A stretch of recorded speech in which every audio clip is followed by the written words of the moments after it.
It's good to welcome Sasha Vasilyuk. I hope I pronounced your last name correctly to the podcast. She's a writer and she recently released her debut novel, Your Presence is Mandatory. Sasha, welcome to the show. How are you? Thank you so much for having me. I'm good. How are you? Yeah, I'm doing quite well. I recently celebrated Easter, and of course I've heard that the Pope passed away. So it's a it's a sweet and also a solemn day. Yes, indeed. Yeah. So I was introduced to you via a fellow writer and journalist, Yardena Schwartz. So how do you guys know each other? We have met on the internet, as many good friendships, I guess, begin these days. We were part of the same, her book touches on Jewish themes, so does mine. We were part of kind of a cohort of Jewish authors in the US who are presenting books in this program. And so I heard her presentation, she heard mine, and then we shared ideas as to how to market the book and all of these things. And then we recently were both invited to the Vancouver Jewish Book Festival. And so we met physically in Vancouver, which was great. Wonderful. Yeah. When was the book fest? The Vancouver Jewish Book Festival was in February, end of February. Okay. Yeah. I enjoyed visiting Vancouver too. I lived in Canada for 4 years, and I had distant relatives there. So good Nice. place to Yeah, be. Vancouver was great. It was during the third anniversary of the Russian invasion of Ukraine. And so I got to go just coincidentally, and I got to go to, they had a big kind of protest of Ukrainians, and some Canadian politicians spoke. So it was interesting to be in a different city on that day. I see. Yeah.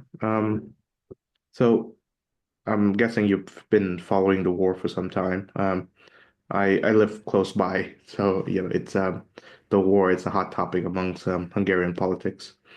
Um, what is something that's not being talked about when we talk about the current conflict?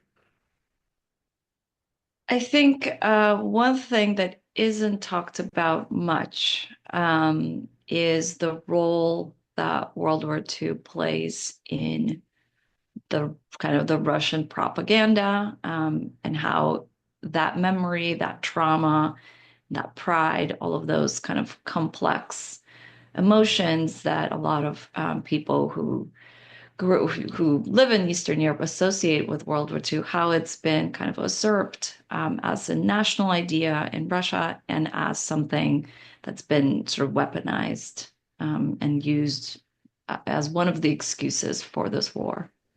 I see. Yeah, and of course, your novel, Your Presence is Mandatory, sort of deals with that. It starts at World War II and continues to the 2000s, I believe, the end of the Soviet Union. The prologue starts in the year 2007.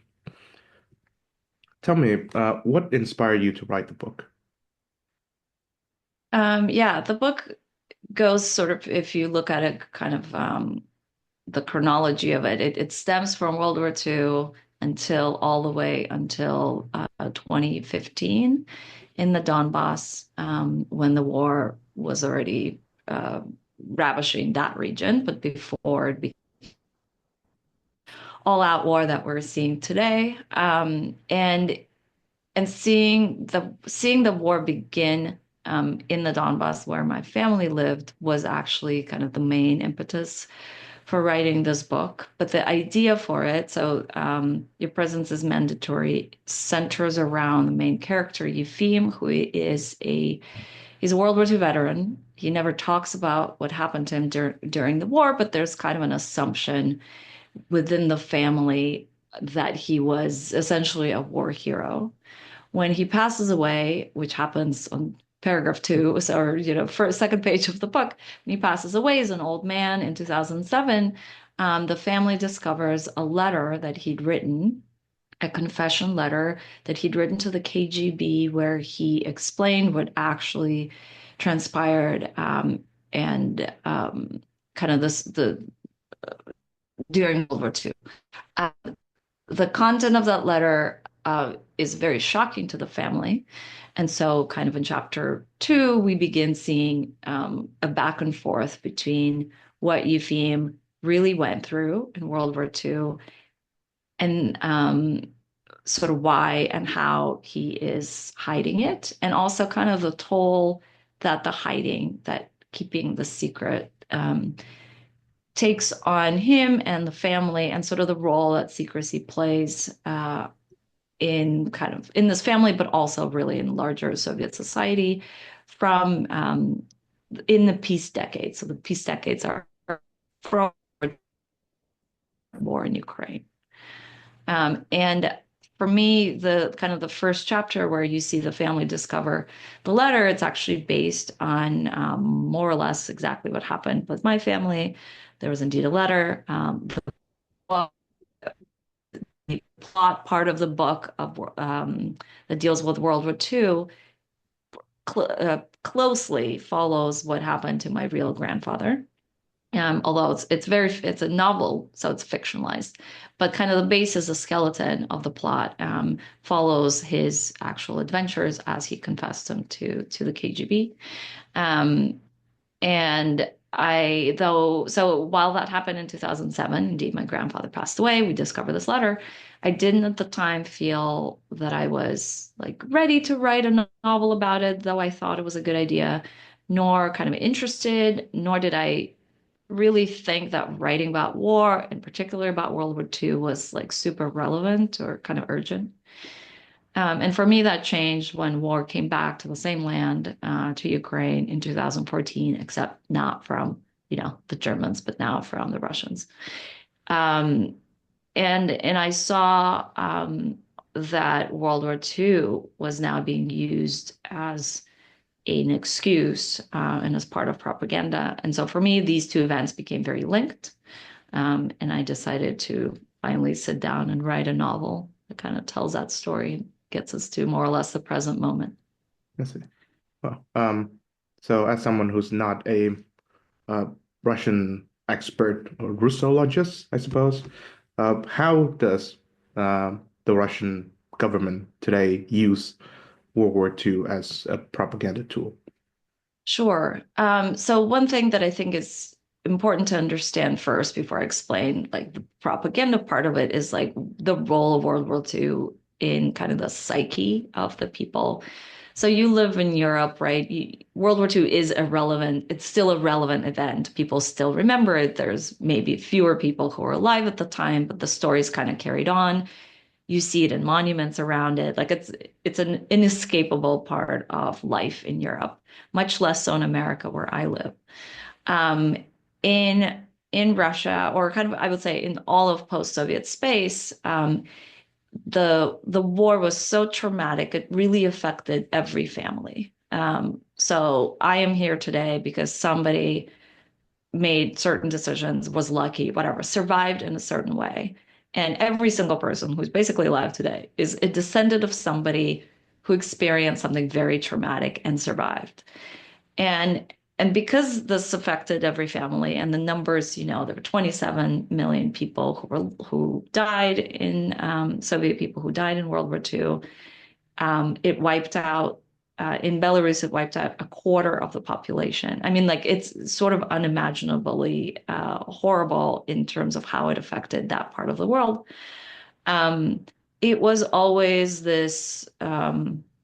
It was always through for decades this like the worst kind of historical event that could have ever happened, but also a prevailing, right? So like at the end of World War II, after all of the suffering and drama and death and whatever, Soviet Union won the war, right? They were the winner at the end of it. And so there's this combination of trauma and pride, kind of that survives and has historically through generations. But it's important to remember that Soviet Union was itself a totalitarian regime. And though it beat the other totalitarian regime, right, the Hitler's Germany, it in itself had a lot of problematic ways in which it wanted to portray itself and portray its history. Um, it wanted to paint itself as the ultimate kind of winner, the ones who sacrificed the most, but who also ultimately prevailed. And anything and any person that didn't fit into that narrative of kind of hero um, that ultimately prevailed were kind of shut down and were left out of history in many ways. That, for the most part, affected people who were considered kind of second class citizens um, because they were exposed to the enemy. So these are prisoners of war, which there were almost 6 million of. These are Ostarbeiters, civilians who were taken to work in Germany, forced laborers.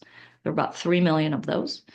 And anyone who lived under Nazi occupation for a prolonged period of time, which includes, for example, the entire country of Ukraine. It was under Nazi occupation for 2 years. So anybody who didn't evacuate for whatever reason and stayed and lived under Germans and like worked for them or whatever, uh, was after the war ended, all of these millions of people, they became second class citizens. They were, the government kind of told society that they were not to be trusted.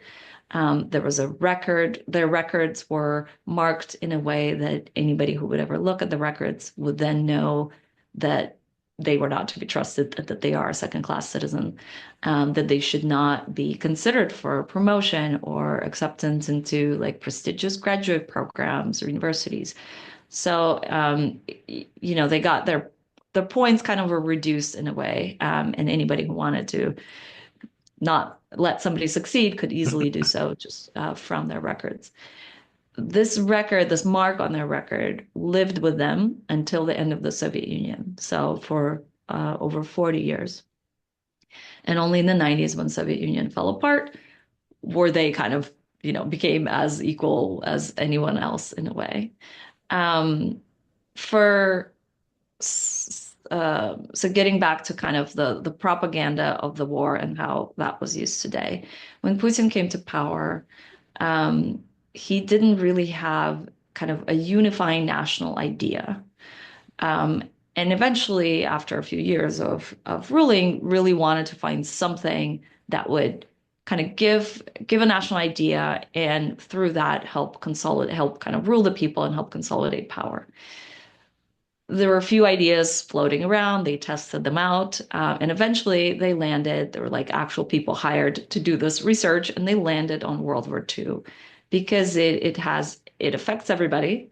Um, Most of the people who were actually there are sort of dying off, so can't kind of like oppose or verify what actually happened.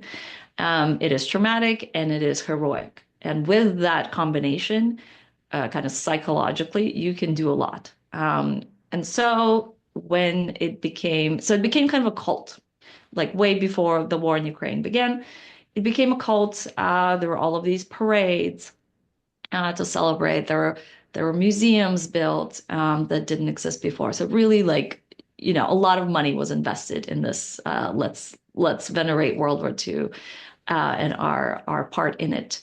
Simultaneously, in kind of globally, the role of Soviet Union in World War II kind of became like less and less known in a way. There's actually an interesting study, like a survey that was done, I think, by the French, where for several decades after World War II, they would ask the question, who contributed the most to winning World War II? Which of like the allies in Europe?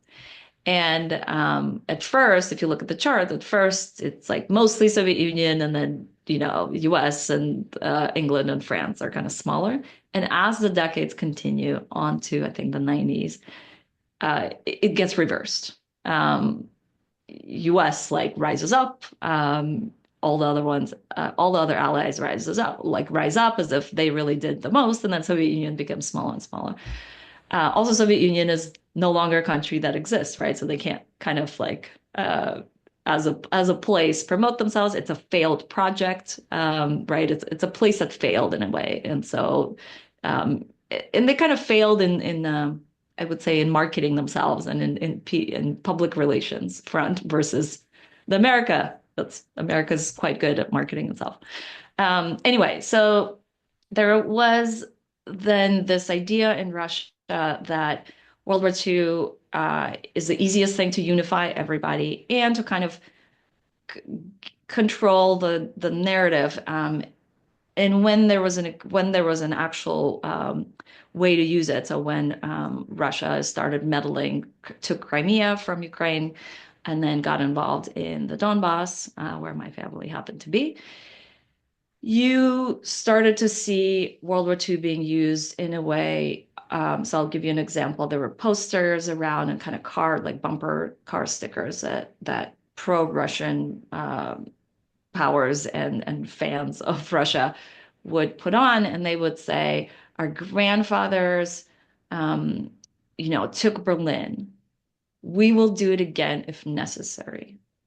So it became this combination of like, hey, remember us? We kicked ass in World War II. And if you, the West, General West, right? It used to be Germany, but now it can be kind of anybody, all of Europe, America, whoever. If you dare to attack Russia, don't be forewarned. We are powerful. We're willing to suffer, but we will defeat whatever you have against us. So, and you can now see in kind of like in polls, and if you see reports of regular people, especially older people, who live in Russia, who watch only Russian television, state news, you can hear them kind of recycle that same propaganda and talk about Ukraine as this place that's associated with the West, that's full of Nazis who are coming for Russia, and we must defend ourselves. And while to the West, like none of that rhetoric makes any sense, because like there's no Nazis, nobody is attacking Russia. It's all sort of completely insane. But if you had been living in that world and eating up that propaganda of kind of Russian propaganda, World War II, you could easily believe it. I see. And that was a very long explanation, but I had to go through 70 years of history there. I understand. Yeah. I'm guessing one of the purposes of writing the novel is to combat the narrative. In a way, yes. I mean, it's a very personal story, right? It's a story of a family. It's a story of a prisoner of war who is also Jewish, so has a secondary, much more kind of dramatic experience than just a regular Soviet POW. But for me, when I discovered that my grandfather had hid what happened to him during World War II, I was interested in a couple of questions. I wanted to know why he hid it and why was the only fact that I knew as a like two generations later when I discovered. So we learned pretty early in the book that he's a soldier stationed in kind of on the border with Germany. Germany attacks USSR, and like a couple of chapters into it, he essentially gets captured by the Germans. And then the rest of the book, he is surviving in multiple, very adventurous ways. And I didn't know anything about prisoners of war. I've never heard about any details about them. And the only fact that I knew when I discovered that my grandfather was one of these people was that I was supposed to feel ashamed. I couldn't explain why I was supposed to feel ashamed, but I somehow knew it. It's somehow like I've absorbed it from living in USSR and post USSR space. Um, and when I started writing the book and researching, I wanted to kind of answer that question. It's like, why am I ashamed of a guy that was captured? That doesn't make any sense. Like who told me this? And what role does that play in kind of overall society that I come from? And I discovered that Stalin had this kind of idea and this directive that anybody who's exposed to the enemy um, is, untrustworthy. And that idea still percolates that anything that's associated with the foreign powers, especially kind of West foreign powers, are not to be trusted. So Putin now has, for example, kind of he's carried this idea over to today, where there's a whole list of people, a lot of journalists, for example, who are Russian who had to flee because they have been designated as foreign agents. They represent the interests of, foreign powers, the West. So this fear of outsiders and the West has been super, super useful to Putin, to his consolidation of power. And that idea really, was probably the strongest historically with Stalin during World War II. Did I have like these kind of lofty goals of combating Putin's propaganda when I was writing a novel? Not initially. Um, I just thought it was an interesting story and I wanted to dig into it. I thought that it had both like enough plot for an interesting adventurous story. I've never heard of like a POW caught in Germany and surviving. And I wanted to explore the psychological weight of what it is like to keep a secret. And what is it like to keep a secret that is forced upon you by the society you live in, by both the government, but also kind of laterally by everyone in the society who thinks that a prisoner of war is something that that one should be ashamed of. Um, it when so while the war in Ukraine was already happening when I began working on the book, it wasn't full scale as it is today. And ironically, I finished writing the novel at the beginning in like early February 2022, literally 2 weeks, kind of, or like a week or so before the full scale invasion.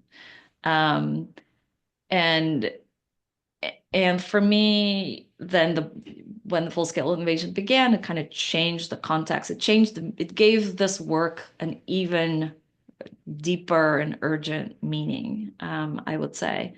And now that I'm on the stage, like, it's been out for almost a year. I'm at the stage where I'm talking to readers a lot, right? And some of them are Western readers. It's been published in multiple countries in Europe and whatever. So I hear from people in Italy and Germany, a lot in the US, obviously. But I'm also hearing quite a lot from people who are reading in other languages, but are from USSR themselves. And for them, I keep hearing kind of the same narrative over and over. People keep sharing stories that are very similar to the one I wrote. Somebody in their family had lived through something dramatic. Sometimes it's World War II, or like in some particular way, like they were also a prisoner of war, or it could be the famine in Ukraine, or it could be the Soviet Gulag. But it's somebody who survived something and never talked about it, either at all or until they were literally on their deathbed, where they were ready to kind of confess and urgently wanted to tell them what actually happened to him during this traumatic time early in their life. And I'm hearing this so much that I now believe this work, while it initially was supposed to kind of just be a unique thing that happened within my family, it now carries this larger meaning because it actually represents an experience of like pretty much millions of people, an entire generation of people who were too afraid and too ashamed of something traumatic that the state did to them, or multiple states did to them, who didn't pass it on to their children, to their grandchildren, and kind of these. There's this dearth of information about the history of USSR because of that silence, because that whole generation was too afraid. And unfortunately, what we're seeing today is that history is easy to fill in, right? If you have kind of a gap of an entire generation who's too afraid to like tell you what it was really like, somebody like Putin can come in and easily retell history in in whatever way he wants, and kind of um, yeah. So I would say it acquired a deeper meaning kind of as events went on.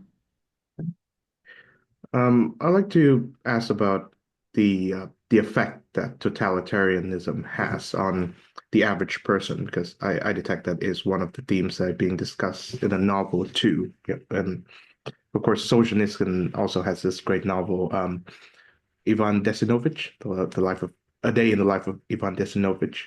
So I wonder, how do you depict the effect of Soviet totalitarianism on the life of its average citizens? So for me, this book is about people caught between two totalitarian regimes, not one. Yes, it's a book that, I mean, half of it takes place in Soviet Union, half of it takes place in Nazi Germany, pretty equally divided. And here are these people who were abused by both, who were abused by one, the Nazi Germany, and who came back home only to discover that they will not be treated well after having survived what they did in the other totalitarian regime. And I think that gets at the nature of how totalitarian regimes function, is that they neither care for the individual nor do they trust the individual in many ways. The right, it isn't, it's never about the person in of itself. Living in America, it's interesting. I mean, I'm not, I don't even want to go into the politics of today, maybe right now, but you can, for me, the difference between living in US and then coming back to Eastern Europe was always sort of the most striking difference between the two for me was this idea that here in America, every person, somewhat stupidly in my mind, believes that they are in charge of their fate. They can do anything if they just believe in themselves hard enough. There's kind of that idea, which I think in my mind is actually quite extreme and not true, and idealistic. And then you go to Eastern Europe and it's the opposite, where it's very fatalistic and sort of historically has been like, I can't control anything. Something bad can always happen and probably will, and usually does, frankly. And so it's sort of, which is another extreme that's also not really true. Like for me, I think the truth is somewhere in the middle. You have some control over life, but bad things can happen and then everything can fall apart, right?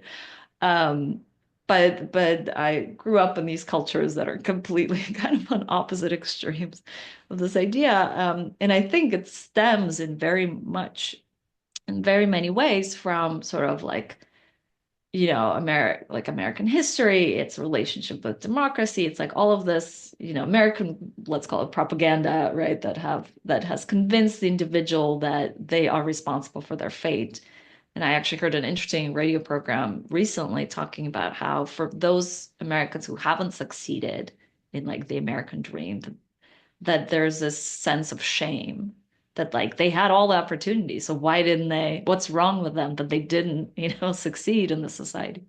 Which I thought was interesting, kind of. And yeah, and for Eastern Europe, but particularly for Russia, and I think this actually gets at the pretty big difference between the Russian mindset and the Ukrainian mindset, is that the Russians, right, they have let what is happening to them happen. They did not rise up as as Westerners expected when this war began. They didn't fully rise up earlier when they had the chance, and they have had a ruler who's been there for 25 years. Um, and sort of the question is like why? What is so particular about that society that they aren't able to believe in the power of the people? Even though in the 20th century, that's like where the revolution began. They should be genetically kind of programmed to believe um, in their own power, and yet they really don't. And they're sort of become very apathetic over there.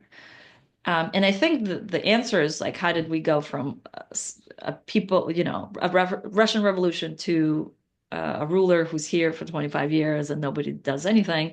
Is totalitarianism was in the midst of these two. And for generations, um, the regime was instilling fear into everybody. And that fear passed on to the next generation. When you lived in Soviet Union and your parents would tell you something in secret in their kitchen or discuss something in secret and then make sure like don't tell anybody. Um, even my mother, this is in the 90s, Soviet Union fell apart. Like, like there's kind of more or less democracy in Russia. And my mother knew that we were immigrating. When she told me about it, she said, don't tell anybody. Don't tell your friends. Don't tell your teachers. Like, no one is to know. And there's just like, why? Like there was this bizarre secrecy and this fear of if you tell somebody, it will, we might be stopped, something bad will happen. It's a strange way to live and it's a strange way to think. But the effect of it is that you become too fearful, you become secretive, and you become very reliant and kind of on the big events that happen to you without kind of controlling your fate. Um, maybe I will talk about what's happening in the US actually, because I was thinking about this morning. Am I okay? Can I Sure. talk about sort of what I'm Yeah, seeing? welcome to. Just yesterday, I guess what I'm seeing is fear starting to creep into the minds of Americans in a way I've never seen before. Just yesterday, I was having a conversation with a friend who works for this kind of alternative health organization, and she was confessing that she's thinking twice about participating in it because she's like, well, maybe what if it's going to be deemed anti-American? And then there's my name and I'm associated with it. Um, and I don't think she would have ever said anything like that 2 months ago. And so I'm seeing just these little, like, kind of very familiar to me feelings that, like, they start very small with, like, oh, but, you just start thinking of, like, a bad possibility that comes from the state and the powers that be. Um, but eventually, if you let that simmer, like it becomes it sort of becomes part of your soul in a way. And if that's happening on a societal level, like it's hard to come back from. So anyway, maybe that's too esoteric. But it's been interesting watching Americans react to what's happening to them, where most of them have zero control over kind of the Mhm. world. I see. So does that mean that there are some Americans that do believe that they are actually living in a dictatorship? I mean, I live in San Francisco, so plenty of people here who are very liberal believe that they are not living in it, but facing it and should do something about it and combat it. But I don't know that they fully know what it is like to live in a dictatorship because none of them ever have, right? I mean, some immigrants have, but like American Americans, who didn't come from another place, they have no idea. They're getting their ideas of what it's like from films and books, made typically by Americans as well, right? So by Hollywood. Um, yeah, so I don't know. It's going to be interesting to watch. Another thing happened this morning, which is really on my mind because there was a girl, a young woman across the street this morning screaming help. And this has never happened to me. Like it's a very quiet residential neighborhood. And I looked outside to see what's going on. And I think she was wearing a university sweatshirt, and pointing at a man who was in her garage and screaming help help and like it's him kind of pointing and my first thought normally would have been, oh, it's some sort of stalker or like an ex-boyfriend or something like that, because the man then emerged and I saw that there was indeed like a man in her garage. But instead my thought was, oh, is this ICE? Like, is this an immigration authority thing? Right? Who's like taking this university student away, which is happening a lot these days in this country. And yeah, and so already, right? Like there's this, it's been 2 months of craziness in the US, and like my mind is already shifting to not normal kind of to watch out for these scary things that could happen that I know do because I have seen them. It is a very easy step to go from taking foreign students, grabbing foreign students on campuses to just grabbing citizens on the streets. And I have seen that progression in Moscow where people just like get taken because they've been seen on cameras, or there's a knock on the door. You go to a protest, 3 days later, there's a knock on your door because cameras are everywhere and you have been filmed. And they can identify you and then come back for you and arrest you. So having seen that, I know it doesn't take that much and that long to get from there to here. Um, yeah. But I'm also trying not to be too paranoid about it and kind of hope that Americans would never let themselves become complete kind of sheep and passive the way Russians unfortunately have. Yeah.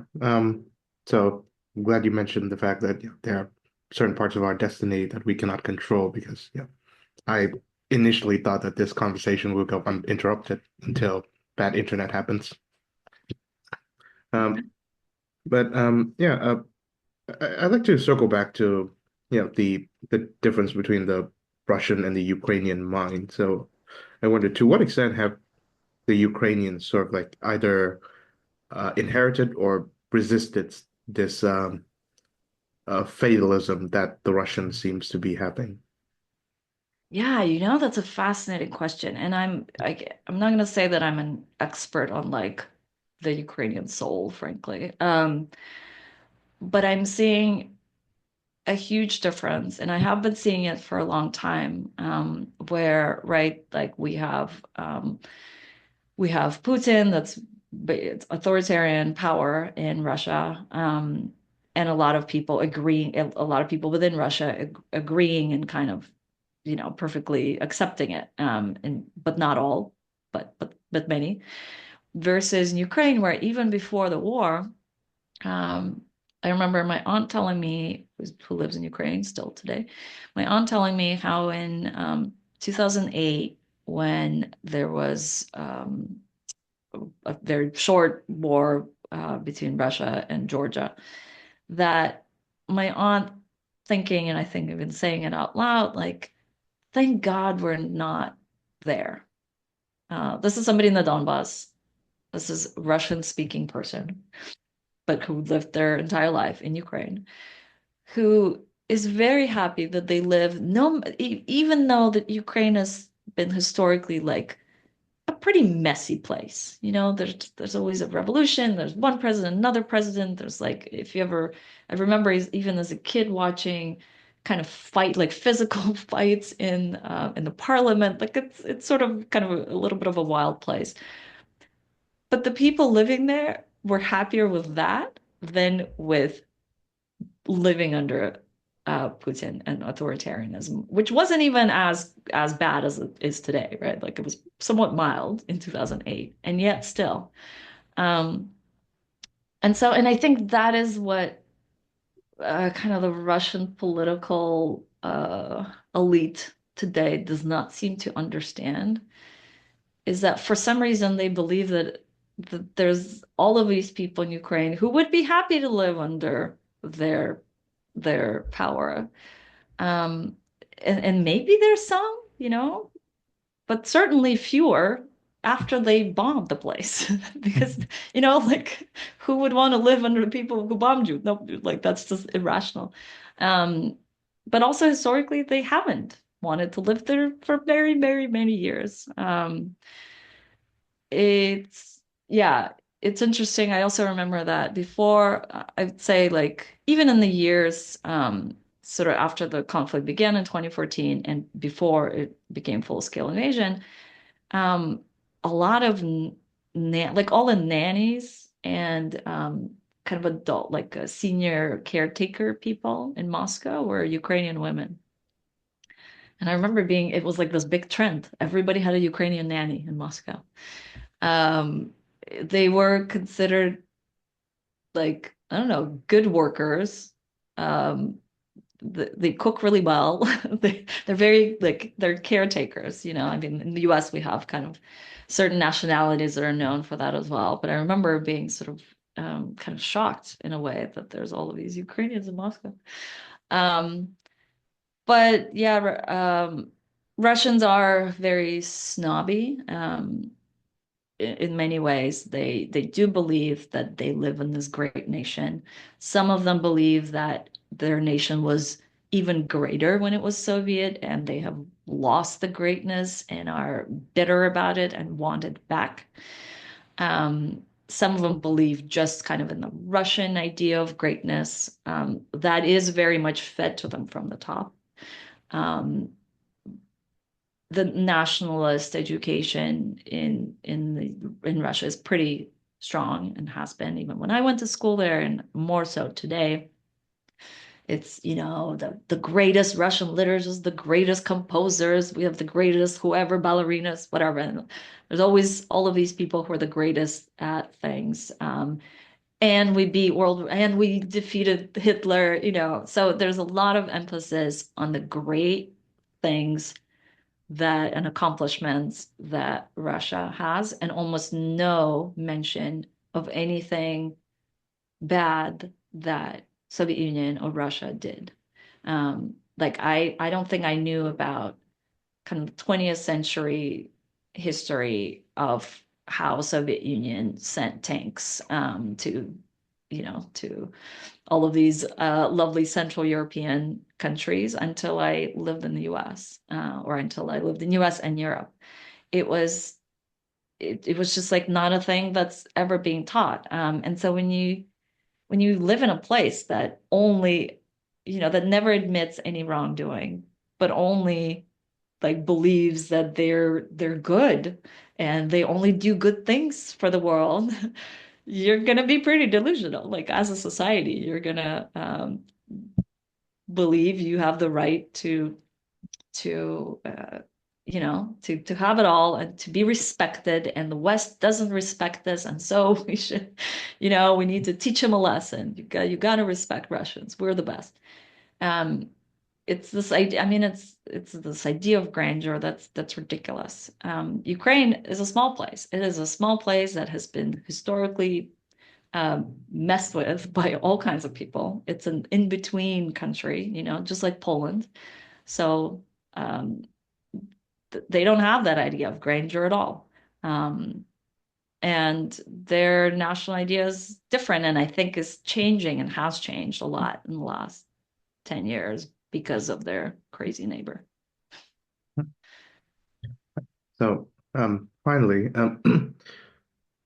for me at least, it can be easy to think as a non-Russian, non-Ukrainian that Russia is big evil and Ukraine is the good. But historically, neither country have had like squeaky clean history. And one of the one of the historical facts about Ukraine that can be used against it is his history of anti-Jewish policies and anti-Semitism in general. It currently has a Jewish man as the president, which is good, but hasn't been the case in the past. I remember reading the novel The Fixer by Malamud some time ago, and it's about a Jewish man in Kiev who was charged with the crime that's associated with the blood libel. So I wonder, to what extent does your novel deal with this history of Jewish life as well as anti-Semitism in Ukraine? So it's an interesting question. I get asked about it all the time from in the US from Jews who, like American Jews, whose whoever parents or grandparents came from Ukraine. So it's like all the time I have to kind of talk about, because they say like it's hard for us. Yes, we see there's a war and we feel for them, but it's hard for us to feel full empathy for Ukraine given what they did to us. This is like kind of how it's phrased. And what do I think about, is there anti-Semitism there today or whatever? Like, what do I think historically about it? One thing that I learned, and one thing that I really wanted to accomplish in writing a book that deals with World War II, is to not have black and white thinking at all, even when it came to Nazi Germany, which is, I think, why Germany published my book. And I think that says a lot. We have so many movies with like screaming Nazis. Like every Nazi, every German's a Nazi. They're all screaming at somebody. We're all very well aware of the Holocaust. But World War II, and I think the reason why has inspired so much work is that it was an event that contained, I mean, an immense amount of very complex situations. So I'll give you an example of one of them. Um, and this is something that I didn't know at all, was that a lot of people in Ukraine, but also in Russia and in Belarus and all of Soviet space, were eagerly awaiting the Germans. This completely shocked me when I learned this. But you can read so many reports of people in Ukraine, but people in St. Petersburg, because there was this belief that kind of we Soviet people are sort of lesser, like we're not as educated as the fancy Europeans. They have this history of, of philosophers and poets and whatever. And German was taught in many schools to kids in Ukraine and Russian, whatever. It was like English was not, it was German or French, so a lot of people learn it. And it was the language of poets and musicians and philosophers. That was the association. All of a sudden, they have Hitler, they have the Nazis come, and people who were not happy with the communist regime were like, the nation of poets and philosophers is coming to rescue us. Like you can read this in all kinds of diaries. Um, and then my grandmother was one of these people who believed the same thing because she had a teacher, a professor, and her parents who were like, yeah, Germans are these amazing, great European minds. They're going to bring civilization finally to our dark corner. And then they come and they realize that, oh, wait, no, these are soldiers and they shit and fart all over our place and they rape our women and they burn our houses and steal our food. And like, these are not what we thought.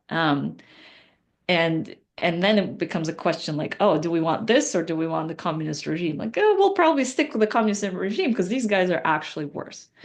And so there's, I think, yes, the answer to your question, the direct answer to your question, was there anti-Semitism in Ukraine? Absolutely.